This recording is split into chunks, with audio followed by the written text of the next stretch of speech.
Hi, Peggy, taking a look at your painted color wheel.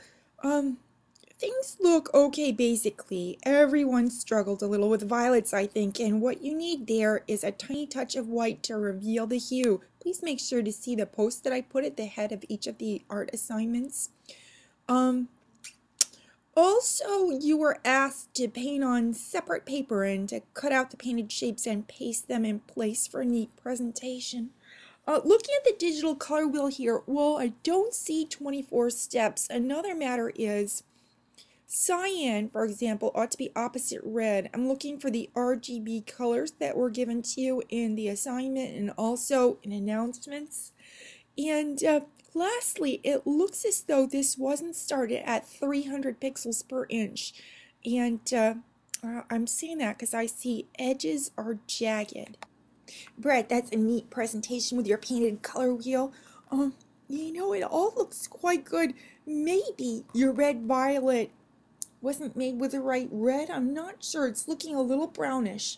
Now, the digital color wheel is a great layout and design concept. Your RGB values are correct, and the only little thing I could suggest is maybe making the circles just barely contingent with the parallelograms so that there aren't differences in the degree to which the circles are overlapped. I'm wondering whether the circles vary in size too. Should they all be the same? For instance, if I look at the corner where we have a purple diamond, looks like the circles on either side are differently sized. Well, hi Pam, that's a neat presentation with your painted color wheel. I wonder, could there be more variation among the violets, among the greens, among the oranges? Um, for example, could the yellow-orange have even more yellow in it? I think yellow-orange and yellow-green were hard colors because you actually need a lot of yellow and just a tiny touch of the second color. Very nice design with your digital color wheel. The RGB values look good. The only little thing I see here might have to do with the blue circle at lower left. That's not fully saturated. Hi, Chris. Looking at this painted color wheel, well, it might be that you could use a tiny touch of white with your violets to bring out the hue. And I'm wondering about your red. I think the best solution for red is maybe a combination of mostly cadmium red light and a little quinacridone. I would say invest more time in getting the colors right, and you could even skip the outlining business. For example, could the yellow-green and yellow-orange have more yellow in them? Now, the digital color wheel is quite nice, and I think you've made an adjustment since I saw this last.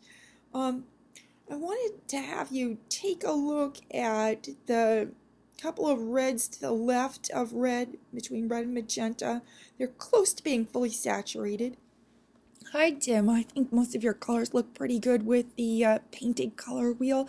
It seems as though you've applied the paint with a knife, and that made me think of paint that's scraped onto canvases like the work of Gerhard Richter. And in this case, you can actually add some water to acrylics to make them more brushable. Let's take a look at your red. I wonder, is that quinacridone alone? For the best red, you might mix mostly cadmium red light with a little quinacridone. The digital color wheel looks really good.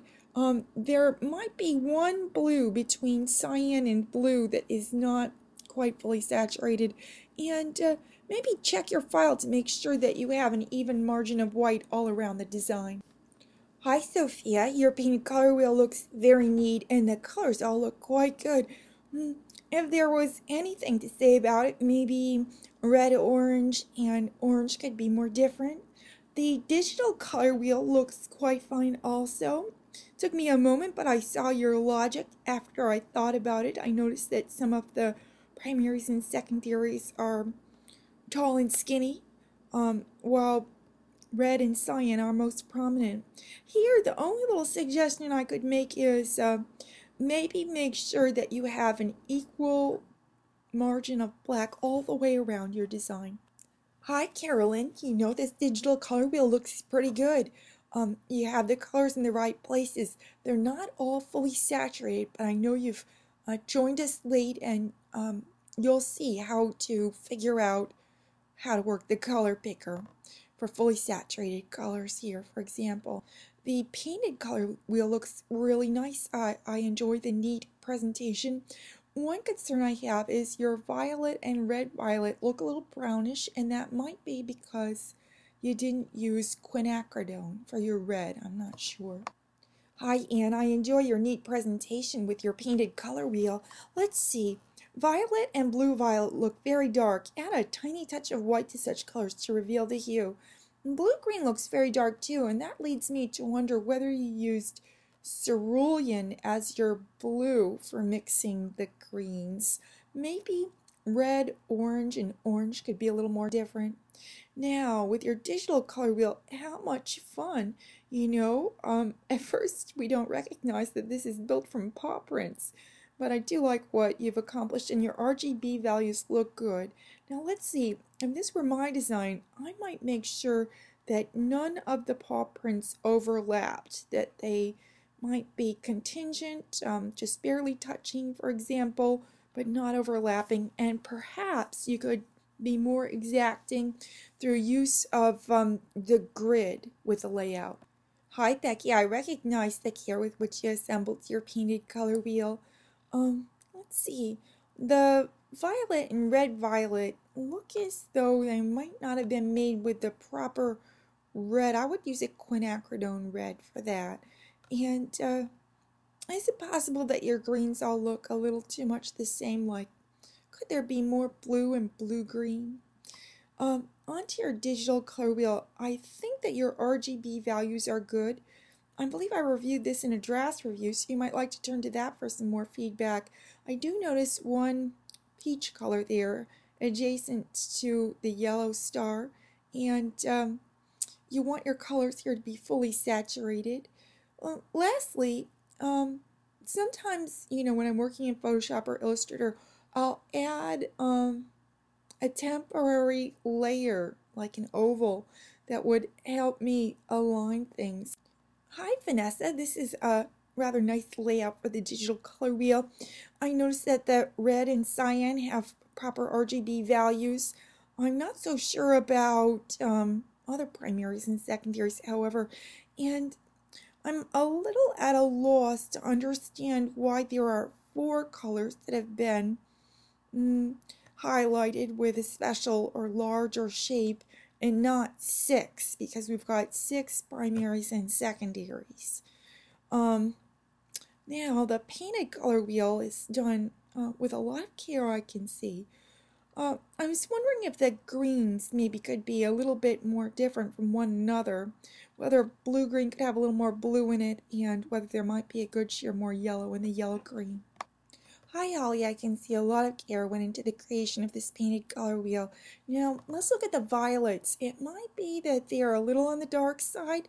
I suggest add a tiny touch of white with such colors to reveal the hue. With your blue, I think you could use a mix of blue and cerulean, perhaps, or a little more cerulean, and maybe blue-green could have some more blue in it. Now, onto the digital color wheel. Well, I've heard from you, and I appreciate that you understand that, say, red needs to be opposite cyan in a digital color wheel. Read the lectures with care. This is a beautiful design. Hi, Missy. I can see great care was used in the assembly of this painted color wheel. Let's see, maybe the violets could be more different from one another. Add a tiny touch of white, perhaps, to reveal the hue. I'm wondering about your green. That should be a mix of yellow and cerulean and red. If you used quinacridone there, maybe use less. It could be a combination of mostly cadmium red light with some quinacridone.